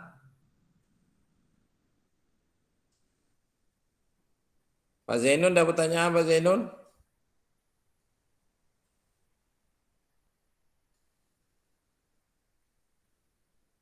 Halo, ini nggak bisa dengar suara saya apa nih? Pak Zainun? Nggak ada, Pak. Oh, nggak ada ya? Oh ya. Ada Pak. Oh ya, silakan Bu Suryani. Assalamualaikum warahmatullahi wabarakatuh, Pak Ustadz. Waalaikumsalam. Waalaikumsalam, Ibu. Terkait dengan tawakal yang tadi kita simak bersama, ini ada kisah gini, Ustadz. Ini ada seorang kebetulan taruhlah teman itu mengalami sakit, tapi sakitnya itu sakit yang seperti magic begitu, Ustadz. Kemudian berobatnya ke salah seorang ahli magic, taruhlah seperti dukun, tapi bukan dukun.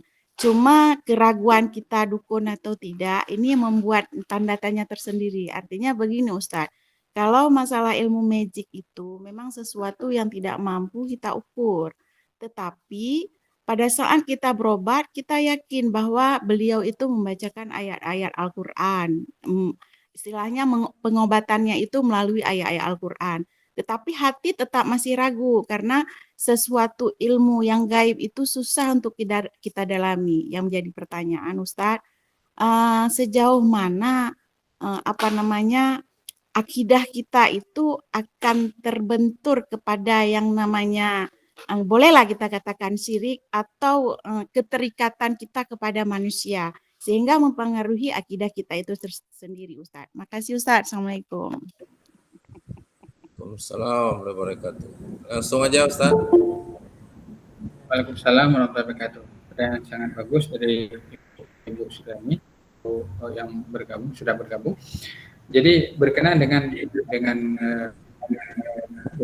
berobatan, Rasul Shallallahu Alaihi Wasallam menyatakan man ata arrafan faqad unzila ala Muhammad wa saddaqa bihi faqad kafara bima unzila ala Muhammad. Jadi ada dua. Salah seorang ulama menyatakan bahwasanya dalam hadis yang sahih, barang siapa yang mendatangi arraf, arraf itu bisa dimaknakan orang-orang yang kalau bahasa kita bisa kemalon ataupun dukun dan sebagainya. Ini kalau dia membenarkan berarti dia kufur dengan Nabi Muhammad. Ada pandangan mereka ada yang kufur nikmat. Yang kedua kalau dia datang saja disebutkan bahwa lam tuqbal salatu arba'ina yawman. Tidak diterima salatnya selama 40 hari. Jadi kalau membenarkan seolah-olah dia kufur dengan Nabi Muhammad sallallahu alaihi wasallam.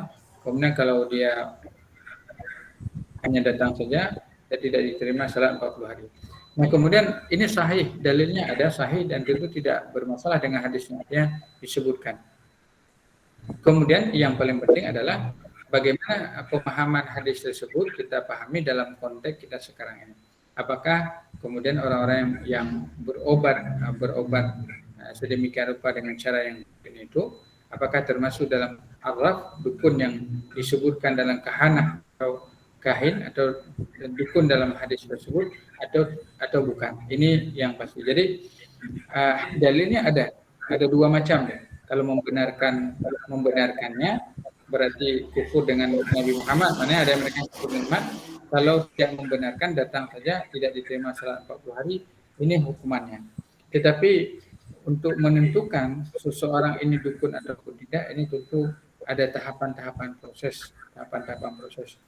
Saya pribadi memang tidak terlalu mengenai dengan perobatan-perobatan itu, tapi kalau memang Rasul bisa mengatakan seseorang membaca sebelum dia membaca mu'awizatain qul a'udzu birabbin nas, qul a'udzu birabbil falaq, kemudian meniup dan menyapukan di wajahnya, ataupun Rasul mengajarkan kita zikir pada waktu pagi dan zikir pada waktu sore hari, atau seseorang misalnya Rasul ajarkan untuk memperbanyak munajat kepada Allah Subhanahu wa taala misalnya, ataupun membaca ayat-ayat Al-Kursi untuk melindungi dirinya dan seterusnya, atau Rasul menyatakan barang siapa membaca suratul Al-Baqarah maka dia dilindungi daripada syaitan misalnya, atau siapa yang membaca surah Al-Kahfi dia dipelihara daripada jahat dajjal dan seterusnya dan lain-lain. Nah, ini tentunya apabila mudawamah, karena kembali kepada referensi Islam, kejadiannya itu adalah ketika Rasulullah SAW sendiri, beliau disebutkan bahwa pernah beberapa saat beliau tidak mampu, dalam keadaan beliau mampu melaksanakan sesuatu tapi beliau tidak berdaya. Kemudian beberapa saat dalam mimpi beliau datanglah Jibril. Disebutkan Jibril berdiri di kaki, satu berdiri di kepala. Kata apa ini? Ini katanya top itu sejenis sihir.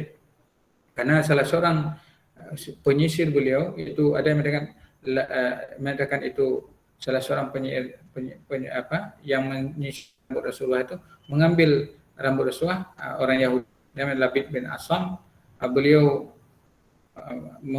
mengambil itu kemudian membuangnya di sebuah sumur yang airnya kuning sekali.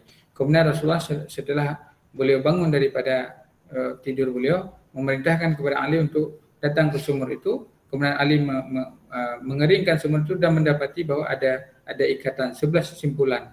Yang dari 11 simpulan itu kalau kita membaca qul huwallahu ahad sampai qul a'udzu birabbil falaq, qul a'udzu birabbin nas, itu semua 11 simpulan. Kemudian kata Ali bin Abi Thalib, apakah saya adrib unuqah, saya penggal leher orang? Katanya jangan, kata Rasulullah. Jangan, kata Rasulullah. Tidak, saya sudah sembuh, kata Rasulullah. Nah, ini beliau mengajarkan kepada kita untuk membaca mu'awizatain, qul a'udzu birabbil falaq, qul a'udzu birabbin nas. Maka kita coba pahami makna dari qul a'udzu birabbil falaq, qul a'udzu birabbin nas tersebut. Nah, ini tentu maknanya, dan di sana ada ayat-ayat perlindungan. Bahkan ada ayat-ayat dan Al-Qur'an yang bisa menjadi perlindungan. Contohnya seperti laqad ja'akum rasulun min anfusikum azizun 'alaihi ma 'anittum dan seterusnya. Ataupun pada suatu saat ketika Abu Hurairah diperintahkan oleh Rasulullah SAW, seorang sahabat menjaga beras.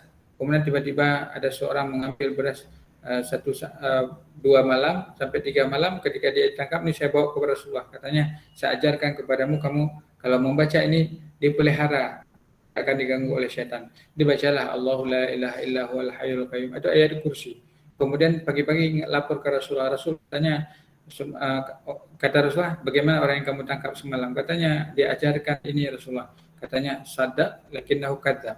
Dia itu benar apa yang diajarkan, tapi dia pembohong. Maksudnya ajarannya ayat Al-Kursi tadi benar mempelihara dari syaitan, tetapi dia sendiri adalah kazab. Syaitan tentu kazab. Kemudian ada yang lain yang dianjurkan oleh Rasulullah SAW juga ketika kita keluar rumah. Kita baca Bismillah, tawakkaltu 'ala Allah, la haula wala quwata illa billah. Maka 3 doa dari malaikat. Wufida, wukita, wa kufida. Wukita, wa kufida, wa wukita. Jadi Bismillah, tawakkaltu 'ala Allah, dengan nama Allah saya bertawakal kepada Allah. Wala quwata illa billah, tidak ada daya upaya melainkan daya yang diberikan oleh Allah Subhanahu wa taala. Jadi malaikat menyatakan wufida, kamu dicukupi, kufida, dicukupi, wa wukita, kamu dilindungi. Sehingga malaikat kedengar disebutkan bahwa syaitan sendiri menjauh dari orang tersebut. Disebutkan bagaimana mungkin kita akan mengganggu orang tersebut sedangkan dia sudah dicukupkan, dilindungi dan dijaga. Jadi bismillah, tawakkaltu 'ala Allah, la haula wala quwata illa billah. Nah, ini yang diajarkan oleh Rasulullah SAW yang kemudian beliau tidak pernah sakit lagi, cuman pada waktu itu saja. Dan biasanya Rasul kalau terjadi peristiwa sama beliau menjadi tuntunan bagaimana kita menghadapinya. Maka dengan doa-doa yang diajari oleh Rasulullah SAW tersebut, kemudian dengan cara yang beliau ajarkan tadi. Ini yang paling utama tentunya. Ada sebuah kisah ini. Dahulu ada seorang ulama di Padang, namanya Syekh Muhammad Jamil Jambe. Syekh Muhammad Jamil Jambe ini dalam bahasa Padang parewa. Parewa dia preman. Dia punya ilmu, mungkin ilmu kebal dan seumpamanya. Kemudian terketuh hatinya suatu hari dalam usia beliau sudah 20 tahun lebih, dia terketuh hatinya agama. Kemudian dia belajar agama dengan sungguh-sungguh. Kemudian dia pergi ke Arab, berguru kepada Syekh Ahmad Khatib Minangkabau. Tetapi bekas-bekas doanya masih dia punyai. Tapi gurunya ini tahu bahwa Syekh Jamil Jambe ini punya ilmu tersebut. Kemudian diajarkan oleh gurunya, bahkan diberikan air untuk diminum sampai beliau lupa dengan doa-doa yang dulu pernah dia pelajari. Jadi pada level tertentu seorang bisa mensugesti dirinya sendiri dengan ayat-ayat ataupun dengan bacaan-bacaan yang khusus. Makanya inilah yang disebut dengan energi positif. Tapi yang pasti bahwa anjuran atau tuntunan Rasulullah SAW sudah mencukupi kalau memang kita kepada keyakinan. Nah, sejauh mana bahwa pengobatan itu bisa berpengaruh kepada syirik? Bisa kalau memang seorang yang mengobati itu memberikan syarat-syarat yang tidak di luar daripada hal-hal yang logis, kemudian ada mensyaratkan yang tidak sebagaimana mestinya. Ini tentu bisa berpengaruh kepada keyakinan, apalagi kalau kita diperintahkan untuk jangan mengingat Allah, jangan salat, jangan seumpama, dan ini tidak semestinya.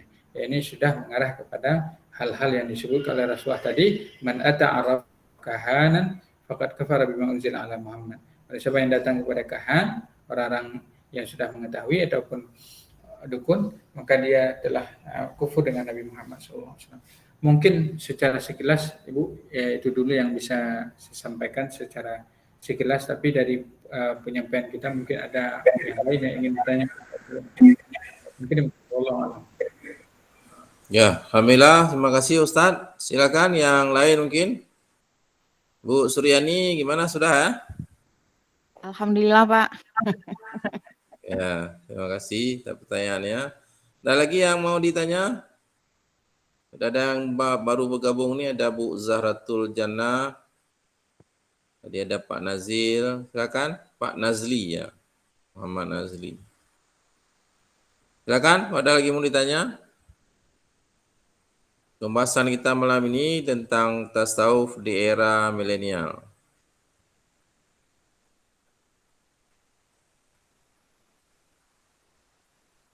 Silakan.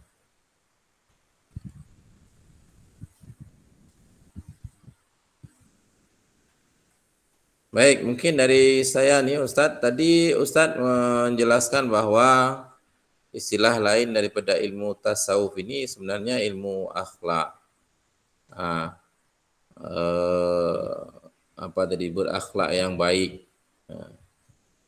Tapi kenapa mesti kasih istilah lagi tasawuf, Ustadz? Kenapa enggak akhlak saja gitu? Ilmu tentang akhlak itu atau ilmu tentang etika. Kenapa ada lagi istilah tasawuf ini? Sebenarnya bedanya itu apa, Ustadz? Baik, Bapak. berkenaan dengan ilmu akhlak ini terambil dari hadis Nabi riwayat Imam Ahmad yang berbunyi Allahumma kama hasanta khalqi fahasin khuluqi. Jadi dari sini sebagian para ulama menyebutkan adanya ilmu akhlak. Ilmu akhlak maksudnya adalah hayatun rasikhatun fin nafsi tasduru anhu al-af'al iradiyah. Jadi hay'ah, jadi sebuah kondisi di dalam jiwa seseorang, dari kondisi jiwa tersebut akan mudah untuk melakukan sebuah perbuatan-perbuatan, baik itu perbuatan yang baik maupun perbuatan yang tidak baik. Nah, ini disebut dengan ilmu akhlak. Nah, dalam ilmu akhlak juga mengkaji tentang akhlak yang mulia, tentang sabar, tentang syukur dan sebagainya. Itu yang pertama. Yang kedua, sebelum kita sampai kepada jawaban yang Bapak tanyakan, yang kedua adalah ada istilahnya tazkiyah, ilmu tazkiyah. Orang yang tidak menggunakan kajian ilmu tasawuf biasa pakai tazkiyah. Tazkiyatun nufus artinya membersihkan diri. Karena di antara fungsi Rasulullah SAW disebut dalam firman Allah, yatlu alaihimul kitab wa yu'allimuhum yatlu alaihimul kitab wa yu'allimuhumul kitab wa yuzakkihim. Rasul itu mentazkiyah, membersihkan jiwanya para sahabat. Jadi mentazkiyah mereka. Dalam Al-Quran disebut qad aflaha man tazakka, beruntung orang yang mentazkiyah dirinya. Qad aflaha man zakkaha, beruntung orang yang membersihkan dirinya. Jadi diistilahkan dengan ilmu tazkiyah. Makanya sebahagian mengidentikan kajian ini dengan ilmu tazkiyah. Jadi sama benarnya, ada ilmu akhlak, ada ilmu tazkiyah, sama juga kajiannya tentang sabar, syukur, ini adalah ilmu tazkiyah. Kemudian istilah dalam ilmu tasawuf. Ilmu tasawuf disebutkan kajian juga sama, tahalli, tajalli. Cuman mungkin timbul pertanyaan, kalau memang tiga istilah itu sama, kenapa harus ada tasawuf? Kenapa harus ada istilahnya tasawuf? Ini tentu pertanyaan yang penting tentunya.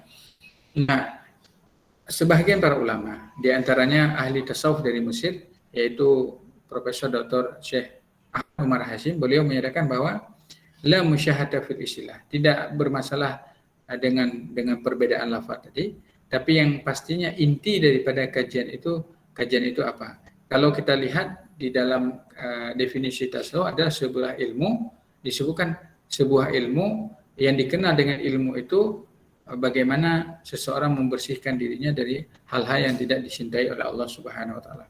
Jadi ada tasawuf sendiri secara umum memang kita sebut sama.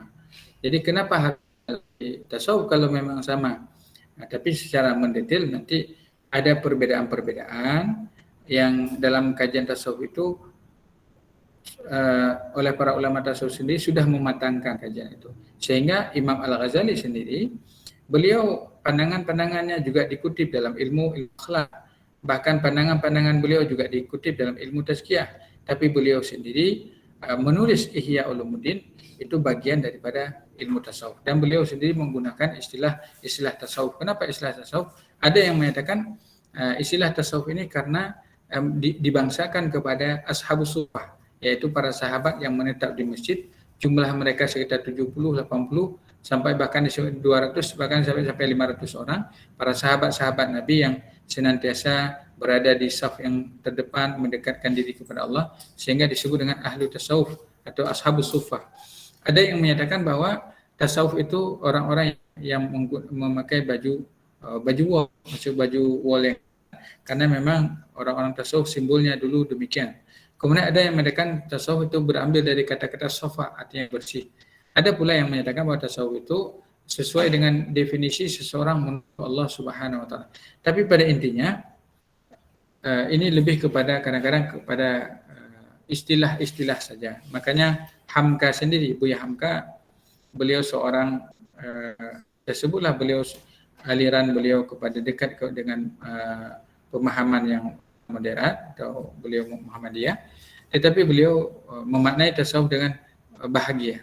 Bagaimana seseorang bahagia, kemukakanlah sabar, beliau kemukakanlah syukur. Artinya pendekatannya juga pendekatan tasawuf. Nah, ini kalau ditanya kenapa harus ada, mungkin kita jawab bahwa supaya ilmu ini punya disiplin tersendiri. Disiplin tersendiri artinya ada sumbernya, sumber-sumber tasawuf, kemudian ada tokoh-tokoh tasawufnya, ada gagasan-gagasan tasawuf tersebut, ada metode-metode yang dikembangkan oleh para ulama tersebut. Tasawuf Al-Ghazali bagaimana tata caranya, kemudian ada referensi-referensi tasawuf tersebut dan seumpama kajiannya. Jadi mungkin secara sekilas demikian yang bisa kita menjawabnya, Pak. Ya, wallahu a'lam. Alhamdulillah, terima kasih Ustadz atas jawabannya. Saya persilakan lagi, mungkin ini ada yang sudah mau ditanyakan. Silakan kesempatannya. Boleh tanya lagi, Pak? Boleh, silakan Bu Suryani. Oke. Ini kalau bicara masalah tasawuf memang apa itu ya, sesuatu yang sangat menarik memang.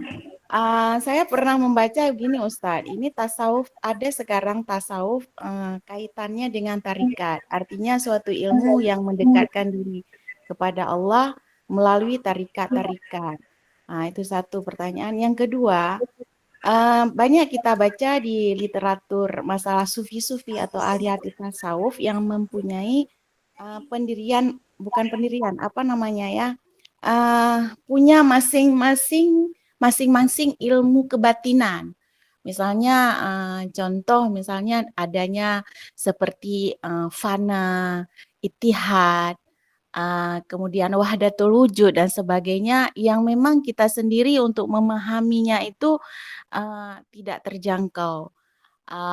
Jadi sementara kita menginginkan sangat bahwasanya kita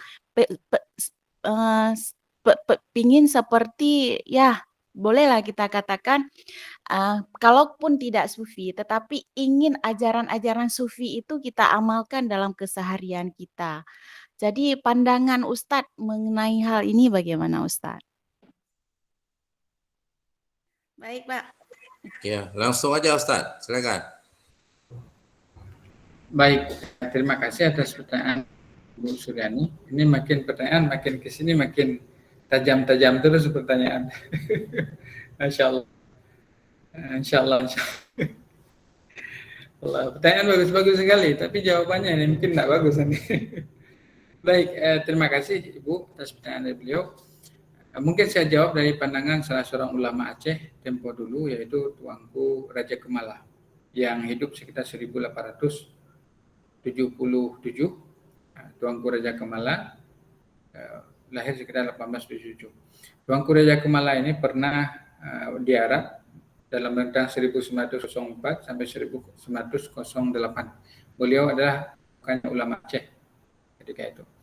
Jadi Tuanku Raja Kemala ini ketika ditanya oleh, ada yang mengatakan adiknya dalam Ali Hashimi, bisa dilihat ulama Aceh, ulama mujahid, dilihat beliau ditanya oleh adik beliau, karena adik beliau ada kecenderungan ingin mengambil tarekat, ingin belajar tarekat, ingin tasawuf metode tarekat.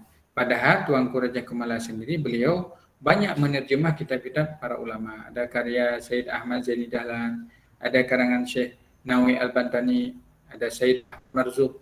Beliau terjemah semua dalam edisi Indonesia, dan beliau ini juga murid daripada Tengku Cik Panti Gelima. Beliau anak daripada Tuanku Hashim Bangtamda. Nah, singkatnya begini. Beliau katakan ketika adiknya ingin masuk tarekat, kata beliau, kalau kamu masuk tarekat, maknanya kamu terikat. Jadi kalau masuk tarekat, berarti terikat.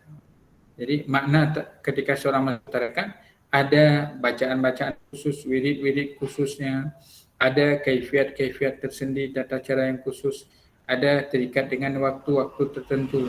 Jadi terikat dengan tarekat itu sendiri. Jadi ada jalurnya. Mungkin di Aceh nanti ada tarekat namanya tarekat oleh dibangsakan kepada Syekh Abdul Rauf, nanti ada Syataria, ada yang dibangsakan kepada Tengku Haji Hasan Kunggali, ada Haddadiyah, ada yang dibangsakan kepada Haji Abu Ya Mudawali misalnya Naqsyabandiyah misalnya. Atau ada pula ulama yang tidak masuk pada tarekat, mereka aktif di belajar dan mengajar atau semubut dalam istilah yang lain. Nah, Tuanku Raja Kemala sendiri, beliau seorang ulama besar dan ketokohan beliau dalam sebagai ulama ini tidak diragukan. Bahkan beliau ini yang mengirim para ulama-ulama ketika dulu, dikirimnya Tengku Muhammad Daud Buraid ke daerah Aceh Selatan, dikirimnya Tengku Muhammad Ali Lampisang ke daerah Labuan Haji, dikirimnya Abu Tengku Syekh Mun ke Belang Pidi. Ini semuanya atas usulan daripada Tuanku Raja Kemala. Beliau sendiri tidak disebutkan bertarekat, tetapi bahasa beliau demikian. Tapi kalau ingin ikut tarekat, kita pun menyatakan ya, tidak ada larangan selama memang mampu mengikuti hal-hal dan tarekat ini secara ahli tarekat diakui muktabar. Artinya ada jalurnya sampai kepada Rasulullah. Ini tentu ada pandangan para ahlinya tentunya. Ya. Itu yang pertama. Yang kedua, berkenaan dengan pembahasan dalam tasawuf, ada seperti ittihad, yaitu seseorang disebutkan dalam bahasa yang lain manunggaling kaula Gusti, yaitu pemahaman Syekh Siti Jenar, ataupun kalau di Aceh dulu ada pemahamannya Syekh Hamzah Pansuri, ataupun kalau dulu ada istilahnya Al-Hallaj, sampai dia dihukum bunuh oleh para ulama yang lain. Nah, ittihad, hulul dan seumpamanya oleh para ulama tasawuf akhlaki sunni ini banyak membantahnya, menyatakan bahwa itu tidak masuk dalam kajian tasawuf sunni, tetapi itu adalah hal seseorang dalam kondisi fana. Misalnya fana begini, kita contohkan, fana adalah kondisi seseorang dia fana dengan Allah Subhanahu wa taala. Walaupun fana ini juga derajatnya belum pada derajat yang utama. Ada yang lebih utama dari fana. Contohnya Abu Bakar Siddiq. Tentu tidak ada yang meragukan keimanan Abu Bakar Siddiq sama sekali. Bahkan Rasul mengatakan seandainya iman Abu Bakar ditimbang dengan iman umat ini, iman Abu Bakar akan lebih bersinar. Abu Bakar Siddiq menyatakan seandainya di hari kiamat itu saya menjadi dedaunan kering yang hilang, tidak dibangkitkan pada hari kiamat, itu lebih baik bagi saya. Dan Umar Ibn Khattab menyatakan seandainya ada orang yang 100 orang masuk, 99 masuk surga, satu yang ditakdirkan masuk neraka, saya berpikir itulah saya. Ini Umar Ibn Khattab. Tetapi kita tidak menafikan fana karena ada sebuah hadis, bahwa ada hadis sahih. Seseorang pergi ke daerah gurun pasir, membawa makanannya di untanya, tiba-tiba pada waktu siang dia tertidur. Nah, dalam tidurnya itu untanya lepas pergi jauh, maka ketika dia bangun dia lihat tidak lagi ada unta di sana. Hilang semuanya dalam keadaan pikiran yang kacau, yang kalut tersebut. Dia sangat bersedih. Dia tunggu untanya nak datang, perutnya semakin lapar. Nah, lama kelamaan dia tertidur hingga menunggu mati, begitu bahasanya. Tiba-tiba untanya datang, maka dia menyatakan Allah, dia sangat terkejut dan gembira, sehingga dia menyatakan Allahumma anta abdi wa ana rabbuk. Ya Allah, engkau adalah hambaku dan aku adalah Tuhanmu. Ya Allah, engkau adalah hambaku dan aku adalah Tuhanmu. Itu yang disebutkan dalam riwayat tersebut. Nah, ini oleh para ulama disebutkan berdasarkan hadis ini, apabila seorang fana, maka fana seseorang itu disebutkan apabila seorang dalam keadaan fananya, ada kondisi-kondisi yang istilahnya di luar daripada konteks pembahasan. Sama seperti begini, ketika kita pergi ke pasar misalnya, kebetulan kita sudah lama tidak berjumpa dengan teman kita itu, lama tidak berjumpa dengan teman kita, kemudian kita jumpa dengan teman kita ngobrol sehingga orang kiri kanan yang kita kenal lagi, lewat begitu saja orang, karena sampai dia bilang, tadi saya ada lewat di samping kamu, saya tidak tahu karena saking asyik ngobrol dengan teman yang baru kita jumpai. Itu juga fana misalnya. Seseorang misalnya sedang hobi nonton bola kaki misalnya, fana dengan bola kakinya misalnya. Jadi ini mungkin untuk fana. Jadi kita simpulkan bahwa fana kepada Allah Subhanahu Wa Taala ini ada, tetapi kalau seorang dalam kondisi fana maka ada hal khusus baginya yang sebenarnya tidak perlu disampaikan kepada orang yang lain. Cukup dirinya dan Allah saja yang mengetahui. Mungkin demikian secara sekilas yang bisa kita sampaikan kajian kita pada malam yang berbahagia ini, Bapak. Insyaallah mudah-mudahan kita berjumpa di lain kesempatan. Seperti dari pertanyaan tadi sudah mewakili Dan insya Allah sebagaimana kita berjanji bahwa setiap pertanyaan atau setiap pertemuan kita dengan judul-judul yang berbeda.